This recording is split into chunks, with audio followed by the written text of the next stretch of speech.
The people setting fire to foreign-owned shops in Soweto, stabbing a Mozambican man to death in full view of cameras in Alexandra, and marching through Durban's streets chanting that all foreigners must leave South Africa have a secret they want nobody to discover. The very leaders orchestrating this violence are, in many cases, the abandoned children of the men they now claim to despise. Operation Dudula, Jika Jeje, and March on March present themselves as the guardians of pure South African blood, yet scratch the surface of their loudest voices, and Zimbabwean phone numbers appear on official letterheads. Surnames whisper histories that do not originate between the Limpopo and the Orange Rivers, and family trees stop abruptly at a mother's name where a father should be. The biggest irony of South Africa's xenophobic crisis is that the ancestors of the haters look exactly like the people they hate. To understand why, you must travel back to the Witwatersrand Native Labour Association, known as Wanella or Wanella. This was the recruitment colossus set up by the gold mining houses to source the cheapest possible labour from across the entire southern African region. The trains that carried these men operated on what historian Charles van Onselen, in his seminal work The Night Trains, calls a system of mobile incarceration. Men were locked into third-class coaches with bars on the windows, scheduled deliberately at night so white South Africans would never see the human cargo building their country. It is a searing irony that South Africa later romanticized the sound of those very trains by naming its modern passenger service after a wistful Ndebele song these captives sang, a melody that mimicked the steam engine's rhythm while longing for home without ever acknowledging the brutal journey that inspired it. The recruitment net cast by Wanella and its sister agency, the Native Recruiting Corporation, reached into territories covering modern-day Mozambique, Malawi, Zimbabwe, Zambia, Botswana, Lesotho, Eswatini, Angola, Namibia, and parts of the Democratic Republic of Congo and Tanzania. A study published in the Journal of the Southern African Institute of Mining and Metallurgy confirms that men were sourced from up to 20 different territories. Over the life of this system, stretching from 1902 well into the post-apartheid era, scholars estimate that between 15 and 20 million individual labor contracts were signed. Men came alone, housed in single-sex compounds specifically designed by the apartheid state to prevent permanent settlement. The Truth and Reconciliation Commission final report makes this explicit. The system deprived people of family life, and children were denied fatherly guidance and support during their formative years. Yet human beings are human beings, and Wits University research documents that many men found partners in the city and had children. A parallel study on Botswana miners found that roughly 6 out of every 100 migrants became what their relatives back home called Makwelwa, a term for those who assimilated permanently into South African society, taking up the languages and cultural practices of South Africans while cutting ties with their country of origin. When these miners fathered children and then vanished back to Mozambique, Malawi, or Zimbabwe, the South African legal system did the rest of the work. Under the Births and Deaths Registration Act of the relevant period, a child born out of wedlock was registered solely under the mother's surname. The father could only have his name inserted if he was physically present, acknowledged paternity in writing, and secured the mother's consent. A miner who had finished his contract and boarded a Wanella train back to his rural home was none of these things. The child was born a South African citizen bearing a Zulu or Xhosa or Soto surname, and the foreign father disappeared from the official record. The child, and later the grandchild, grew up indistinguishable from any other black South African in the townships. The only inheritance from the absent father was a wound. That wound is now festering in full public view. Investigative journalists at the Zimbabwean newspaper Kukurigo uncovered that Zandile Dabula, the figurehead of Operation Dudula, who built her reputation by demanding that all Zimbabweans and other foreign nationals vacate South Africa, was herself born in Zimbabwe around 1987 or 1988, with roots in the Zimbabwean Ndebele community. When confronted with this information, Dabula offered only the non-denial given by public figures with something to hide: "I will not respond to rumors." The same report noted that Operation Dudula's official letterhead bore 2 Zimbabwean phone numbers. A video that circulated widely online appeared to capture Dabula directly admitting her parents originated from Zimbabwe, though some analysts have since suggested the footage may have been manipulated using artificial intelligence. What is not in dispute is the documented paper trail. What is also not in dispute is that her children's father reportedly shares Zimbabwean ancestry. The leader of the movement that claims to defend South Africans by pure blood and soil, as the group's literature phrases it, cannot demonstrate the purity she demands of others. The pattern repeats. Edward Zuma, son of former President Jacob Zuma, has been among the most vituperative voices against foreign nationals, issuing public statements calling for their removal and punishment. The South African media and an opinion piece in Pambazuka News have both noted the obvious irony. Edward Zuma was born in Swaziland. His Swazi birth is not a matter of whispered allegation, but a matter of public record. Here is a man whose legal entry into the world occurred on foreign soil, yet who positions himself as the arbiter of who belongs inside South Africa's borders. The psychology of this is too consistent to ignore. It resembles what the great Martinican psychiatrist Frantz Fanon described in Black Skin, White Masks, the displaced rage of the colonized person who takes on the attitudes of the colonizer. In this case, the abandoned child takes on the identity of the pure insider and directs volcanic hatred at the outsider who resembles the absent father. The geography of this phenomenon is crucial.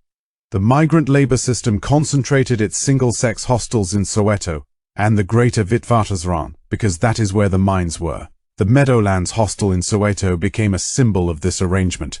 A feature in the Baltimore Sun described it as a place where migrant workers living alone away from their families and homes had few ties to the community that surrounded them. Men like Muntu Shalembe admitted freely to journalists that they maintained girlfriends they meet in the city, while wives waited in rural homesteads across the border. The children resulting from these relationships stayed in Soweto with their South African mothers. They grew up on Vilakazi Street and in Orlando East and in Meadowlands, carrying matric certificates with South African identity numbers, but carrying also an absence where other children had a grandfather or an uncle. That absence is now political. Soweto has been a flashpoint of xenophobic violence in multiple waves, notably in 2008 when 62 people were killed, and again in 2018 and 2025. The very areas that housed the miners' abandoned families became the epicenters of rage against the descendants of miners. KwaZulu-Natal tells a parallel story. Durban was and remains the primary port of entry for the Wanella recruitment system, the point where men were processed before being sent to the compounds. The province's economy and settlement patterns were shaped by the proximity to both the port and the labor migration routes inland. Hostels in areas like KwaMashu and Umlazi housed generations of migrant workers. Today, KZN is the birthplace of multiple anti-immigrant movements. Jacinta Ngobize Zuma founded March on March in Durban. Her name is thoroughly Zulu, and no public record currently confirms the foreign parentage that connects Dabula and others to this narrative. But what the surname confirms is that her children are absorbed into the very system described earlier. If any ancestor was a foreign miner whose paternity was never registered, the Births and Deaths Registration Act erased that trace. The Ngobisi name now carries the burden of defending supposedly pure South African identity while the full family tree remains, by the very design of apartheid law, unknowable. The oral history and lived reality that exists on the ground in these communities tells a story that academic citation culture struggles to capture. Community elders in Soweto and KwaMashu speak in Shebans and around kitchen fires about the violence leaders who, when you trace their mother's past, lead you straight to a Mozambican or Malawian man who worked the reefs, took a local woman as a town wife and disappeared when the contract ended. These are not stories published in peer-reviewed journals because publishing them would invite legal threats from people whose political power relies on the fiction of their purity. But the story is consistent across neighborhoods. A young man or woman grows up angry. The anger has no clear target because the target left the country 3 decades ago.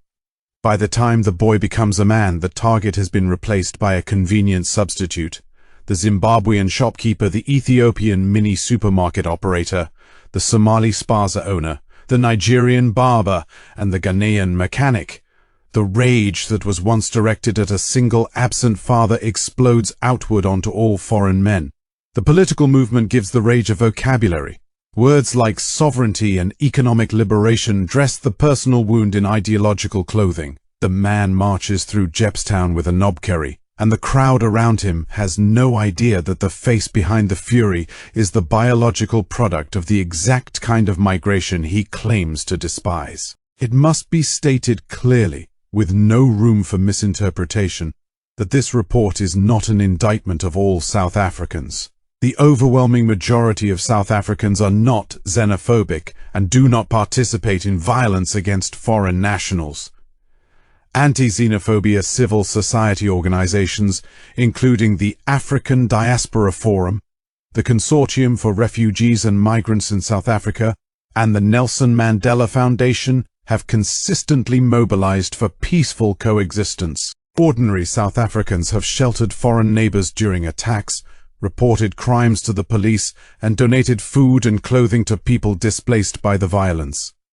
The Constitution of the Republic of South Africa, particularly the Bill of Rights in Chapter 2, grants rights to everyone within the country regardless of citizenship status. The courts have repeatedly affirmed these protections. The problem is not a nation. The problem is a specific minority leading violence, and this report is concerned with the pathology of that specific minority. Popular global media coverage routinely frames South African xenophobia as simple hate by insiders against outsiders, black South Africans against black Africans from elsewhere. This framing is not only incomplete, but actively misleading, because it fails to ask the most interesting question about the people holding the weapons. The history of Southern African labor migration, as documented in Charles Van Onselen's The Night Trains and in the records of the Tiba collection housed at the University of Johannesburg, makes clear that the boundary between insider and outsider has been porous for over a century. The miners who dug the gold that built Johannesburg's skyline, the very gold that financed the creation of the South African state as we know it, came from everywhere and left descendants everywhere. Their blood is in the soil and in the veins of the people now claiming the soil for themselves alone. More than 50,000 miners are estimated to have died in a single decade on the Witwatersrand from squalor and disease. Historians and the TRC report record mortality rates of 113 per 100,000 miners by 1993, with compensation for black permanent disability set at a ratio of 1 to 13 compared to white workers. These men died building South Africa, and their grandchildren are now being told by the grandchildren of their comrades that they have no right to be here. The intellectual framework for understanding this tragedy comes from Fanon, from Van Onselen, from the testimony gathered by the Truth and Reconciliation Commission under Archbishop Desmond Tutu, and from the quiet testimony of township grandmothers who know exactly who fathered which child in which year, and who have chosen silence as a survival strategy for generations.